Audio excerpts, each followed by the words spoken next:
Rolling. Oke. Bang Emil, terkait kabar berita soal Aditya yang sudah dilaporkan oleh seseorang di Polda Metro Jaya, sebagai tim kuasa hukum melihat perkembangannya seperti apa nih selain atas laporan? Ya, jadi untuk laporan di sini Aditya Zoni menerima laporan ini di tanggal 29 Februari ya.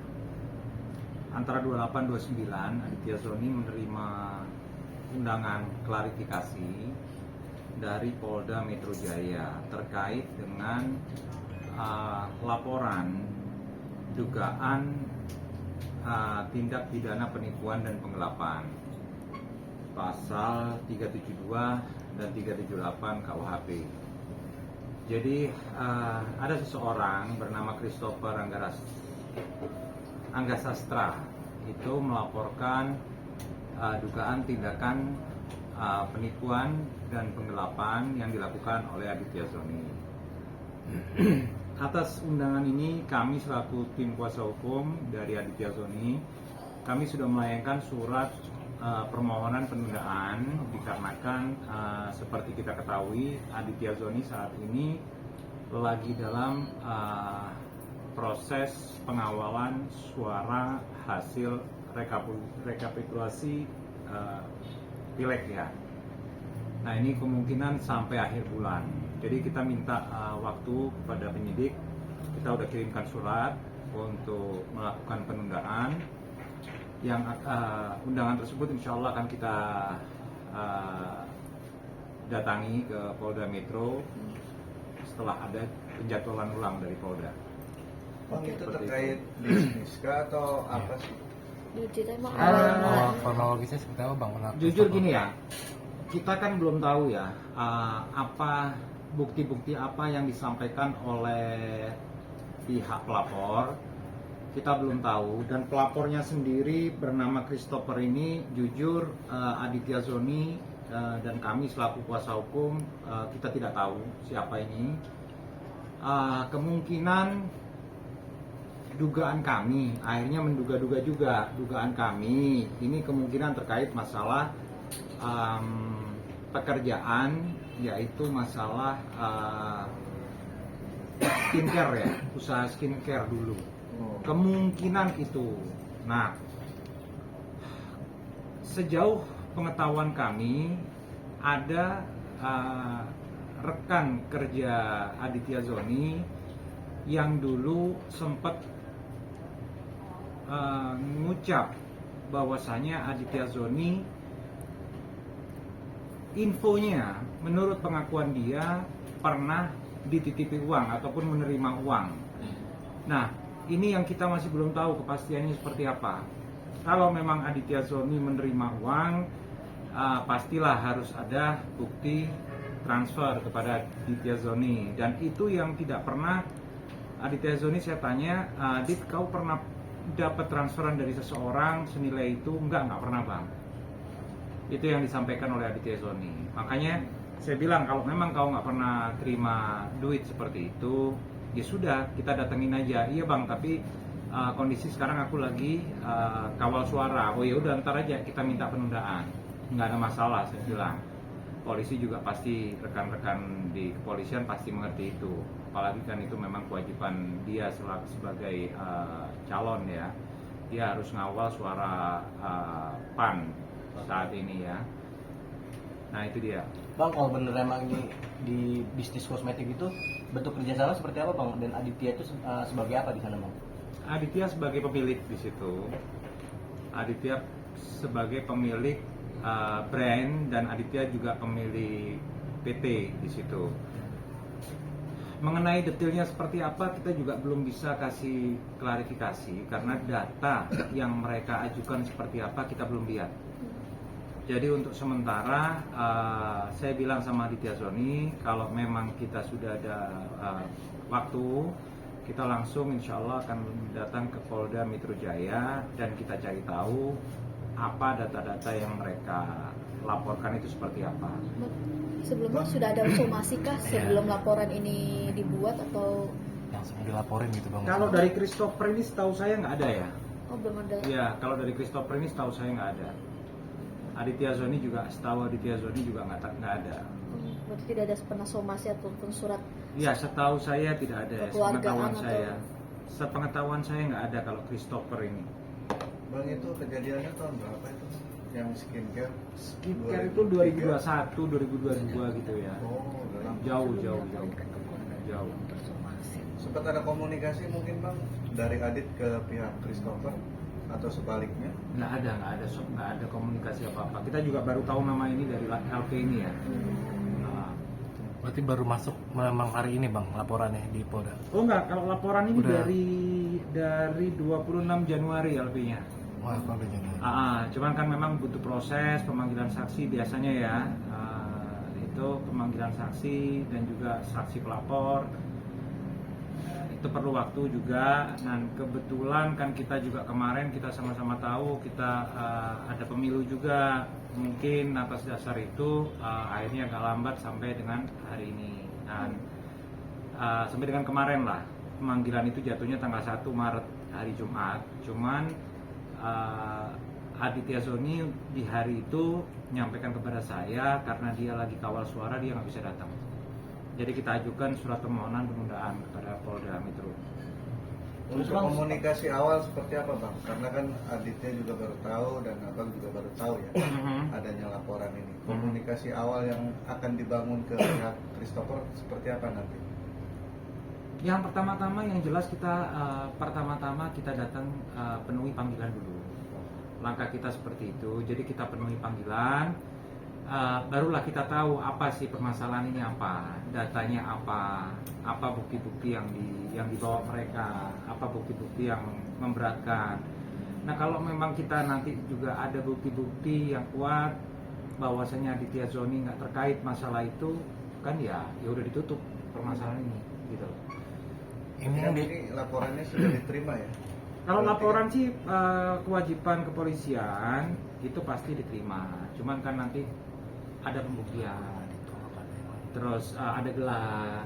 Nah nanti apakah bisa naik ke tahap selanjutnya kan begitu. Jadi nggak serta merta orang yang melapor pasti naik pasti jadi tersangka enggak. Karena di sini klien saya yakin betul dan saya yakin dengan klien saya dia nggak ada pernah terima duit itu. Nominalnya berapa bang? Nominalnya berapa bang? Di laporan 500 juta 500. rupiah. Dan ini hanya Adit Iya. seorang ya bang yang dilaporkan. ada yang lain atau Adit aja bang maksudnya yang di? Nah ini kita belum tahu, cuman kemungkinan Adit aja di sini. Terlapor saudara Aditya Zoni alias Aditya Zoni, Muhammad Aditya Warman alias Aditya Zoni. Berarti dengan tim lawyer pun belum ada konfirmasi ataupun saling menghubungi ya bang? Enggak, belum ada baik somasi Iya, ataupun somasi. apa belum ada. 500 juta itu pembayaran apa bang? Ada detailnya nggak? Nah itu kita belum tahu pembayaran apa ini. Kalau misal ini memang pembayaran, kita pastikan yang pertama kita tanyakan kan bukti transfer itu harus diperjelas dulu. Kalau memang ada transfer ke Aditya Zoni kapan kan begitu. Kalau memang titip duit itu di mana, duit cash, bawa duit cash di mana, saksinya siapa kan begitu. Jadi itu yang belum kita tindak lanjuti. Kita nanti lagi jadwal ulang untuk datang ke Polda Metro Jaya insya Allah di akhir bulan atau awal bulan depan. Oke bang, ini kan terkait bisnis skincare. Apakah sampai saat ini Di sini nggak tertulis ya. Oh, tidak Di sini nggak tertulis. Dugaan kami. Oh, Dugaan kami. Jadi di sini nggak tertulis kalau ini terkait bisnis skincare nggak tertulis. Cuman di sini ada laporan penggelapan dan penipuan. Perkiraan kita ini terkait bisnis skincare. Cuman benar enggaknya nggak tahu. Oke, Kita kalau masih tanda tanya ini. bicara soal bisnis skincare sendiri untuk Adit yang sekarang lagi sibuk pilek ini, apakah masih berjalan atau sudah off dulu atau seperti Jadi bisnis skincare ini sebenarnya udah stop dari 2022 kalau nggak salah ya. Udah stop, nggak produksi lagi, nggak jalan lagi. Nah, jadi memang ini terkait kejadian lama sebenarnya. Kalau memang itu ya kita belum tahu masih. Jadi gitu. Jadi dengan Christopher itu Kak Aditya kenal Bang? Nggak ada yang kenal. Aditya nggak kenal, saya juga nggak kenal. Christopher ini, entah apakah Christopher ini selaku kuasa hukum, kita nggak tahu. Cuman yang jelas di sini di undangan klarifikasi ini tidak tertulis statusnya Christopher ini, cuman tertulis sebagai pelapor. Cuman nggak ada title-nya, apakah dia advokat ataukah dia orang bukan non advokat, nggak ada tertulis keterangan di sini. Tapi dari Aditya sendiri memang merasa ada itu gimana bang? Nah itu yang jadi persoalan. Aditya sendiri tidak pernah merasa menerima uang sebesar itu. Tapi ada laporan. Tapi ada laporan sebesar itu. Nah itu yang nanti mungkin kita tindak lanjuti, kita cari informasi di mana, di Polda seperti apa. Nah alangkah baiknya kalau memang ada pemanggilan seperti ini, alangkah baiknya Aditya Zoni selaku warga negara yang baik, dia memang ingin datang ke sana, cuman memang timingnya kurang pas saja saat ini. Minta jujur sampai kapan bang? Insya Allah di akhir bulan atau awal bulan depan. Berarti intinya kooperatif ya bang? Ya pastilah kooperatif lah. Cuman kan memang sekarang dia lagi kawal suara. Agak Itu mengganggu aja. pekerjaan juga dengan adanya laporan ini, apalagi kan lagi masa. Ya, kalau mengganggu, dibilang mengganggu, ya mengganggu. Cuman ya itu kan kewajiban warga negara ya. Jadi memang dipanggil oleh pihak kepolisian, kita wajib untuk memberikan keterangan, kita wajib untuk datang undangan tersebut. Gitu. Kenapa baru naik sekarang sih Bang? Kan apakah ada hubungannya dengan Kak Aditya dalam mencalonkan atau gimana? Maksudnya gimana? Kenapa baru rame sekarang gitu? Ah itu yang kita nggak tahu. Kan kalian 2001 2002 ya? Iya 2022, bukan Kenapa baru 2002. sekarang? Lah iya nggak tahu. Kenapa kok baru sekarang saya nggak tahu. Jadi yang jelas nama Christopher ini kita belum tahu. Kita nggak tahu, kita nggak kenal. Seperti itu. Oke. Siap. Video call.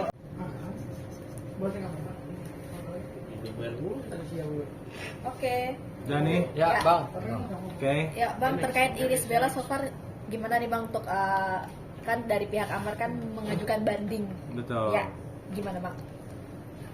Ya, untuk saat ini saya selaku kuasa hukum Iris Bella untuk proses banding di PT Jawa Barat ya, masuknya PT Bandung ya. Kami mendapatkan surat relas dari Pengadilan Agama Depok mengenai memori banding dari kuasa hukum Amar Zoni. Dan kita juga telah menjawab memori tersebut. Kita sudah melakukan injage, kita juga sudah menjawab, kita sudah kirimkan kontra memori banding ke PT Jawa Barat melalui Pengadilan Agama Kota Depok. Ya, minggu lalu udah kita kirimkan, kita udah masukkan kontra memori tersebut. Apakah kira-kira menurut abang ada gugatan IBEL yang memberatkan dari Amar sendiri bang? Kira-kira ada nggak bang? Kalau intinya di gugatan di memori banding tersebut, intinya dia tidak pihak kuasa hukum menyampaikan bahwasanya Amar Zoni keberatan dengan perceraian tersebut. Dia nggak mau menerima perceraian itu. Dan di salah satu poin, salah satu alasan dia keberatan dengan alasan pengajuan gugatan cerai itu, salah satu alasannya karena Amar Zoni tidak memberikan nafkah lebih dari 6 bulan. Nah, pembelaan mereka bahwasanya Amar Zoni pada saat itu tidak bisa melakukan pemberi nafkah karena memang pada saat itu Amar Zoni di rehab ya. Amar Zoni di 2023 itu direhab dan dia tidak bisa memberikan nafkah. Akhirnya Ibel tidak pernah menerima nafkah pada saat Amar di dalam. Itu alasan mereka. Nah, oleh karena itu kemarin sempat Ibel kasih jawaban juga ke kita. Kalau memang pada intinya banding ini banding ini memang dirasa Amar keberatan dengan putusan PA Kota Depok yang menyatakan bahwasanya Amar harus memberikan nafkah 10 juta plus biaya sekolah anak.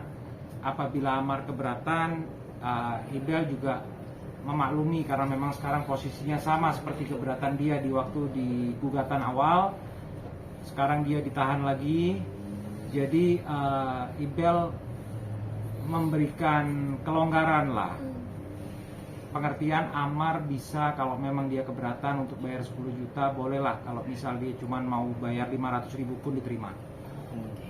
Itu di jawaban kontra memori kita sebutkan seperti itu. Karena memang itu disebutkan di gugatan, di jawaban gugatan pada waktu gugatan pertama kemarin. Berarti berapa poin Bang yang diajukan pihak Amar? Intinya ada beberapa keberatan lah, ada beberapa keberatan. Salah satunya keberatan dari pihak PH. Kenapa bukti bir yang sempat rame kemarin, bukti bir itu kenapa nggak masuk di bahan pertimbangan hakim? Itu salah satu keberatan dari pihak PH Amar Zoni. Cuman kenapa bukti bir itu tidak dimasukkan? Karena memang bukti bir itu tidak ada saksi yang menyatakan bahwasanya kaleng bir yang dibawa sebagai bukti itu memang benar-benar itu yang diminum Amar pada waktu itu. Jadi itu bukti itu nggak ada bukti kalau itu memang kaleng yang pernah diminum sama Amar Zoni yang dijadikan permasalahan ini, gitu loh. Itu kalau nggak salah kaleng bir zero. Itu kan pembelaannya dia bahwasanya Amar itu nggak mabok tapi dia minum bir zero alkohol. Itu alasannya mereka. Tapi kaleng bir itu berdiri sendiri, tidak ada saksi yang menyatakan bahwasanya itu kaleng bir yang dipakai Amar Zoni. Kan mereka nggak ada saksi, alasannya sulitan untuk menghubungi saksi. Berarti dari pihak Amar sendiri berarti menyantumkan hampir ada 10 atau 5 poin? Ada beberapa poin lah, ada banyak poin lah, keberatan mereka ada banyak poin lah. Bang, banyak dari Amar sendiri ditanggapi Iris Bella apa aja sih yang menjadi keberatan? Ya salah satu tadi yang saya sebutkan, kalau memang inti dari banding ini memang Amar Zoni keberatan dengan kewajiban yang diputus di Pengadilan Agama Depok. Ya, selama Amar Zoni di dalam tahanan, Iris Bella mau menerima biarpun cuma 500.000 untuk menggugurkan kewajiban Amar Zoni. Salah satunya itu aja lah. Enggak misalnya rumah atau kendaraan gitu? Nggak ada. Gono gini apapun nggak ada. Nggak ada. Amar pun dulu pernah saya tanyakan, nggak ada itu semua. Nggak ada gono gini, baik rumah ataupun mobil ataupun apa, nggak ada sama sekali. Bang, terkait ini surat kan diterima Surat ini kami terima minggu lalu ya. minggu lalu, dan akan meresponinya kapan Bang? Sudah kita respon. Sudah. Kita respon. Per tanggal Akhir minggu lalu lah ya. Kita udah jawab di PA Depok, lewat PA Depok kita udah jawab, kontra memori udah kita kirimkan, seperti itu. tinggal nunggu hasil. Keputusan mungkin 14 hari dari pemberian itu kemarin, berkas akan dikirim ke PT Jawa Barat. Bang, kalau tidak salah Amar dan Iris itu kan memiliki sebuah usaha barang. Apakah itu menjadi Usaha apa itu ya? kuliner? Kalau itu usaha udah tutup lama ya. Kalau usaha kuliner itu udah tutup lama. Nggak ada Di nota dari Amar sendiri? nggak ada di nota pembelaan ataupun apa, tidak ada. Nota banding juga nggak ada, di memori banding juga nggak ada kata-kata Amar meributkan masalah harta, tidak ada. Dia cuma meributkan satu, dia keberatan dengan perceraian ini, cuman itu aja. Cuman satu hal lagi, agak susah pembelaan Amar kemarin dilakukan. Kenapa? Karena memang di saat Amar berusaha untuk membuktikan dia berhak untuk mempertahankan keluarganya, justru dia tertangkap lagi di tengah-tengah persidangan.